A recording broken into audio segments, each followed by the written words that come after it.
We're meeting today with Jean-Philippe Doscavel, founder of New Orchard, a leading microfinance company, and CEO of Bamboo Finance. Welcome to Knowledge of Wharton. Thank you very much.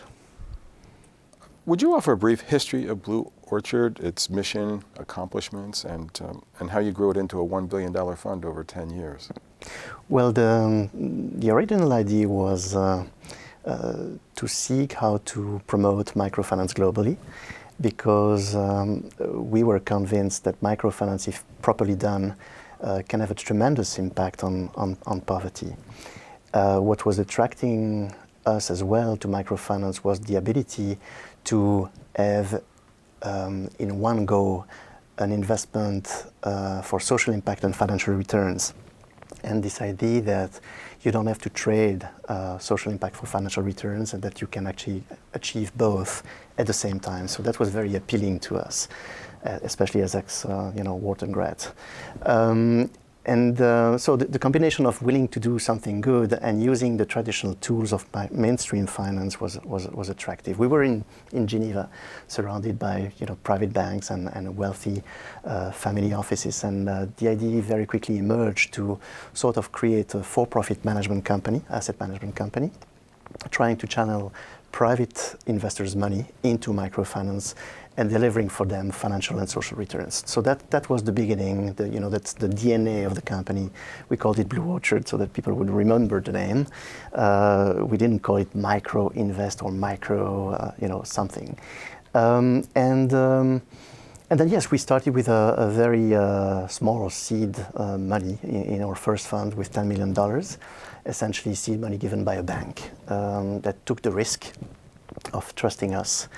And then progressively through our investments and then participations to conferences, discussions with investors, we attracted an increasing number of originally individual investors coming at microfinance intrigued by the social impact and essentially impact first investors, and then realizing that actually they were getting their capital back with some decent returns.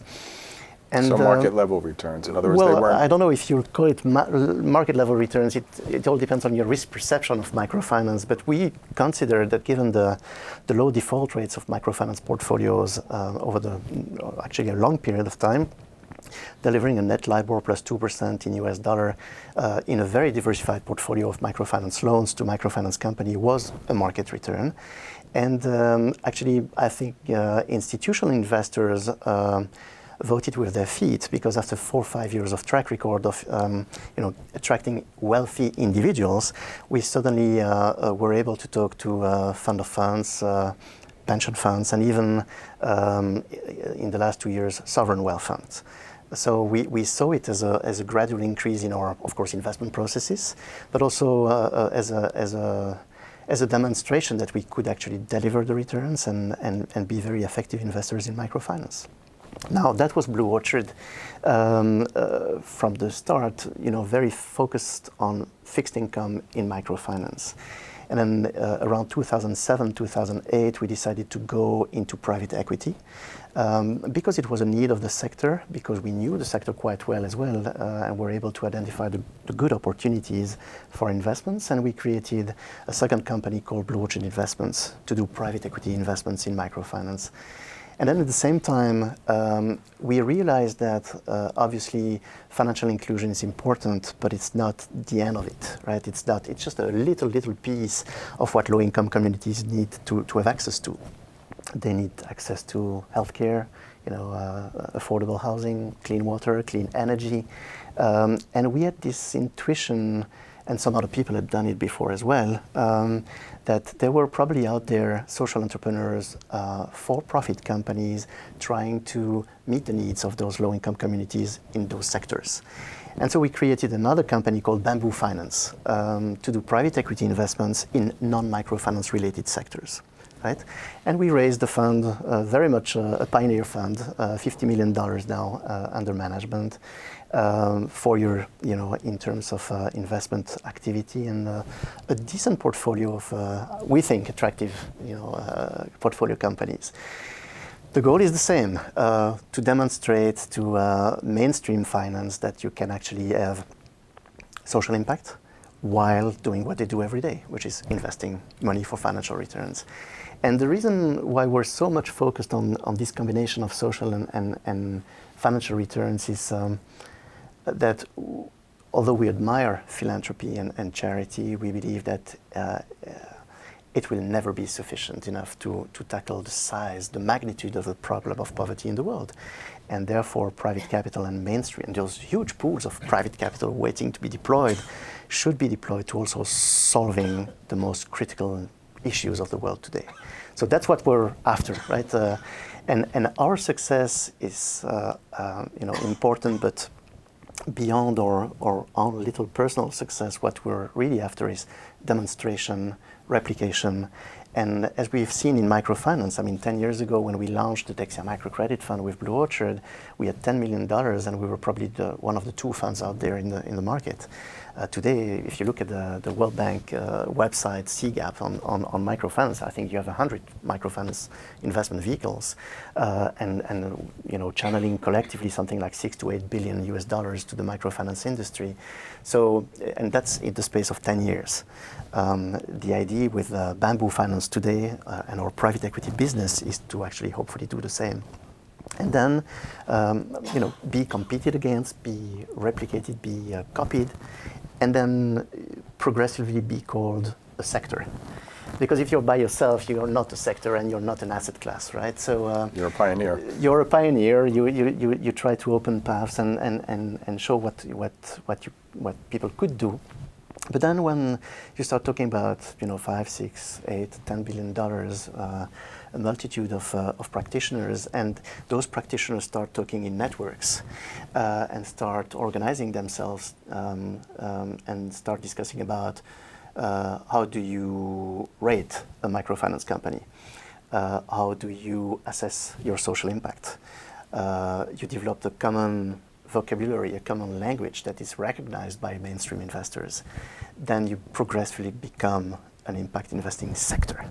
I don't think we're there yet, but we're, progressively going there. So how big is Bamboo Finance? So together, Bamboo Finance is a 25-person team managing $250 million through 2 private equity funds.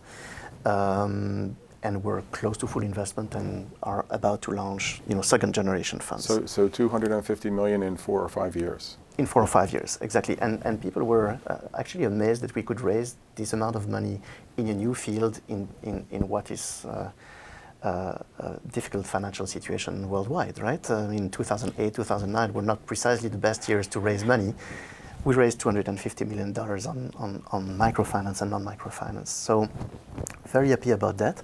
The mix of investors that we have in our funds is also quite interesting. We have, obviously high net worth individuals, family offices, but also significantly actually in microfinance pension funds, European pension funds.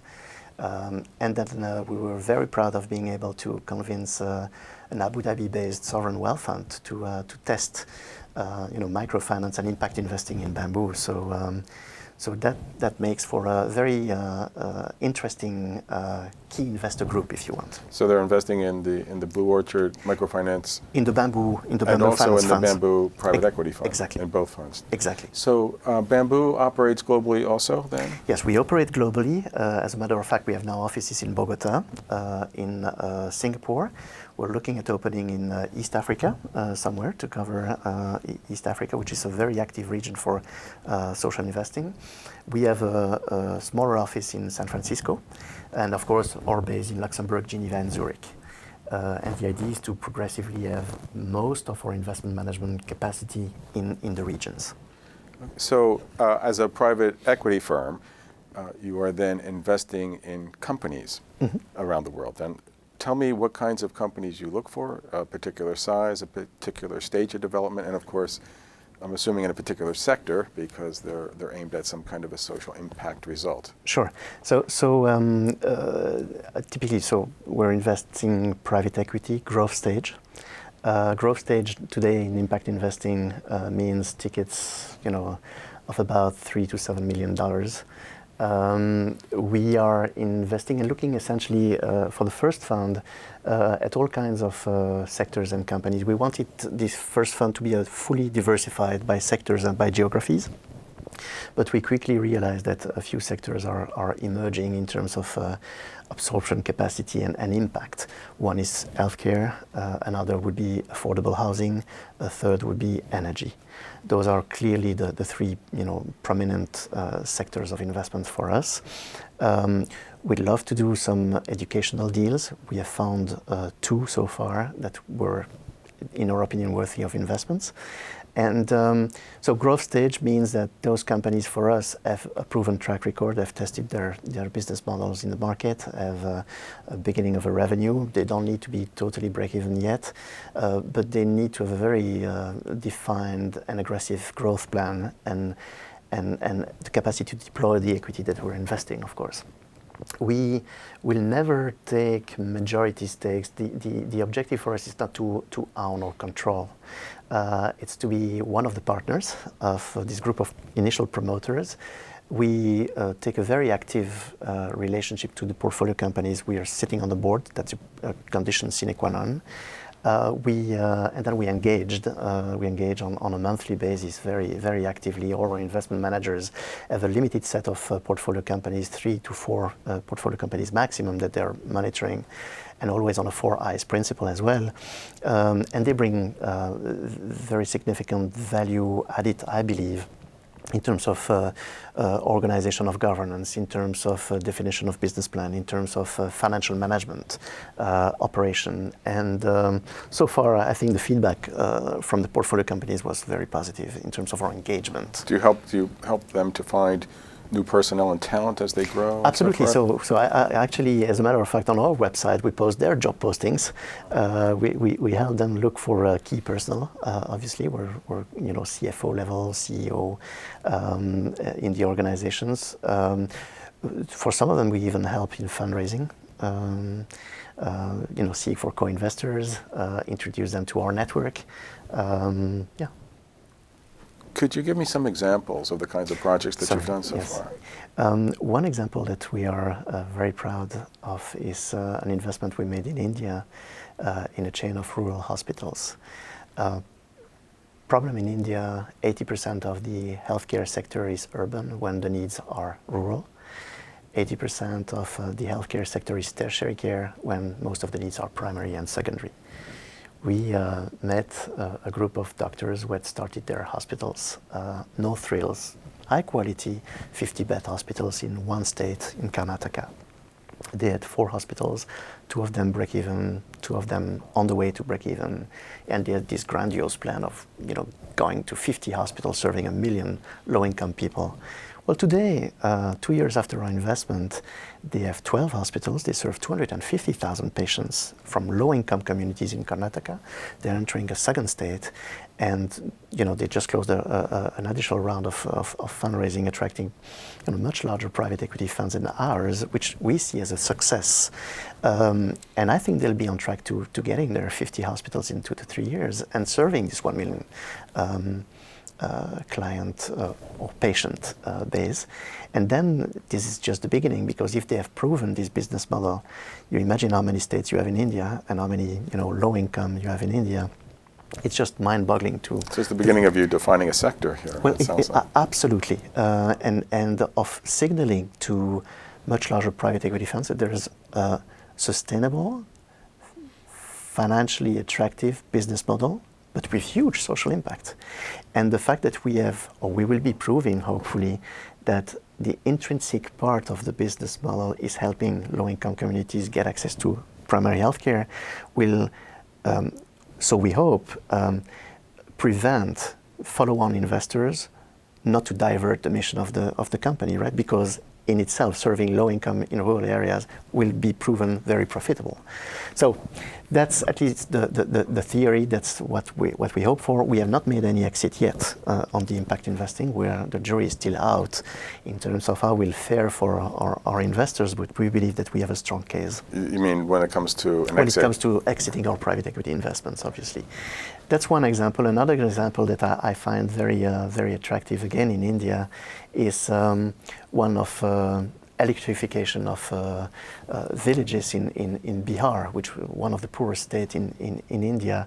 And that's, I'm not an engineer, but essentially the rice husk of the rice production is then burned to produce, from biomass, produce electricity through gasifiers that they can install in villages. I mean, to me, again, knowing that we'll be investing a couple $1 million alongside others in this company, help them electrify the whole of Bihar, villages that have never seen the light in their history, I think is a fascinating story as well.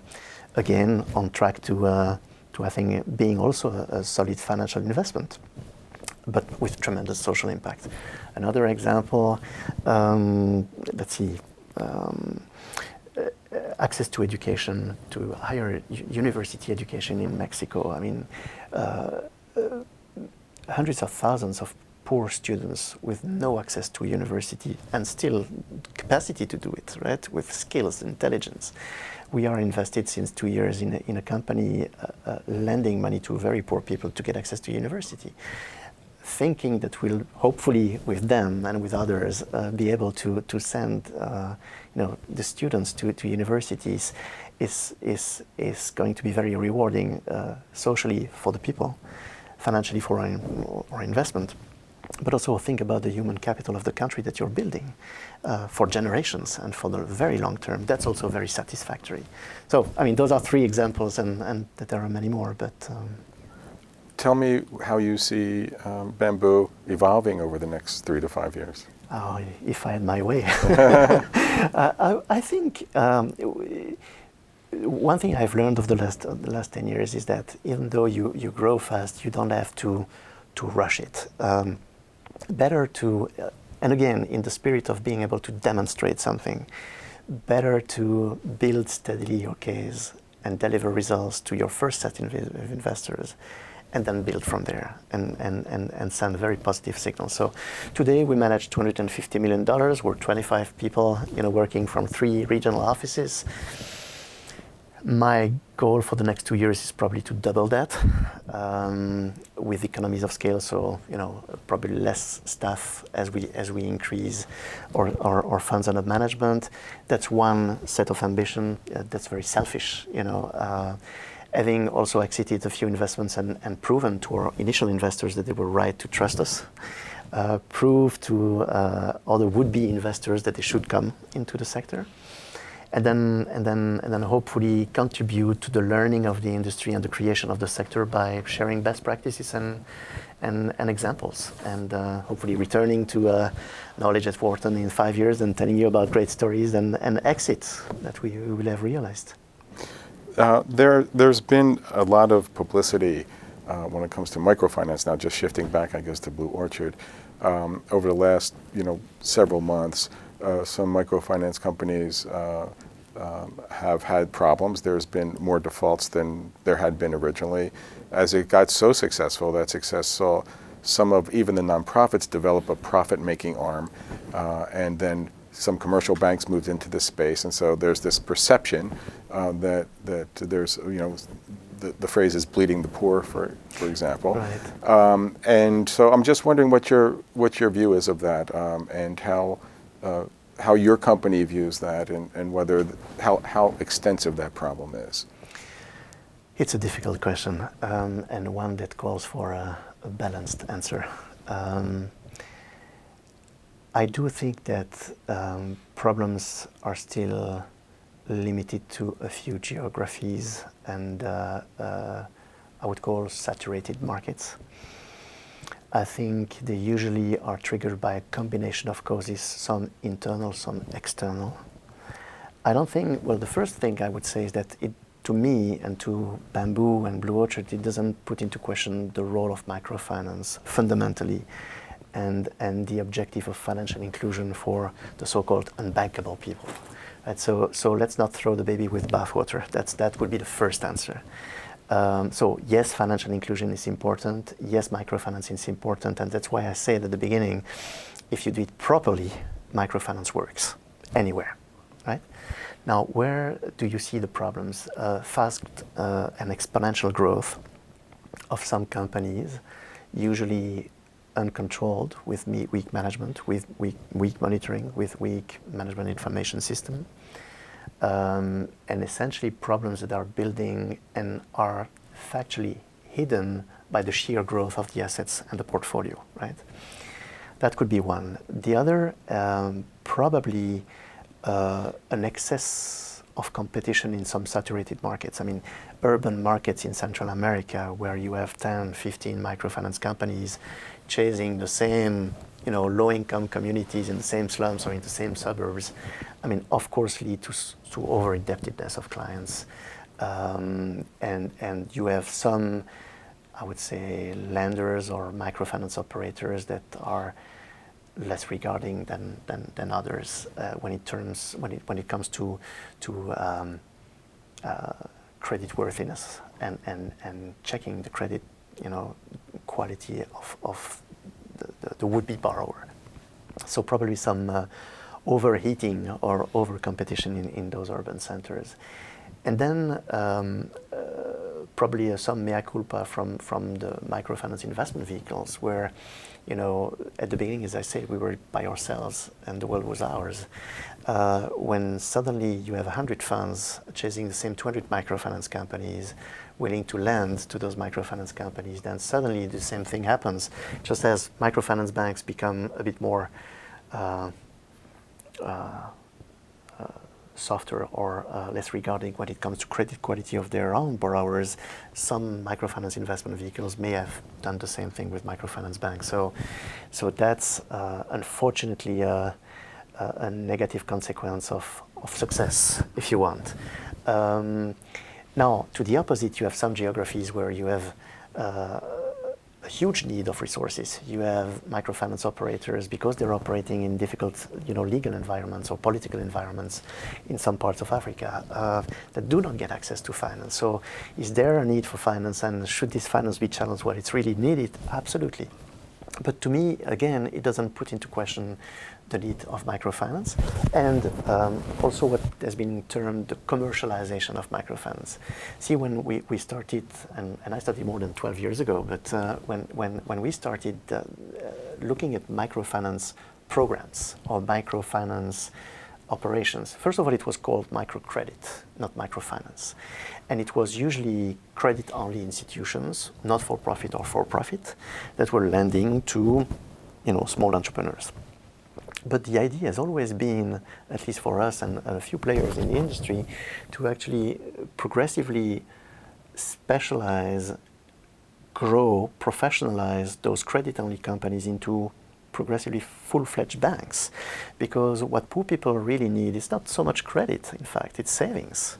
The first financial need that a poor person will tell you is actually be able to put at work the money that he has saved in some safe place, convenient location, and getting him some return on his money instead of putting it, under the mattress. That's the first need, and you only get that if you have a commercial bank, regulated. So to me, the term commercialization is very positive. The fact that you have specialized, very professional commercial microfinance banks able to offer saving services, different kinds of credit services, but also now wiring, transfers, and even some insurance is a very positive trend that I hope will not be put into question right now. But obviously, as always, when you have fast growth and some saturation and high competition and excitement, you have some players that believe that they can take advantage of an attractive environment and business development, and then sometimes essentially spoil the market for everybody. So I really think that that's what happened. Okay. Well, thanks very much for joining us today. My pleasure. Appreciate you coming by.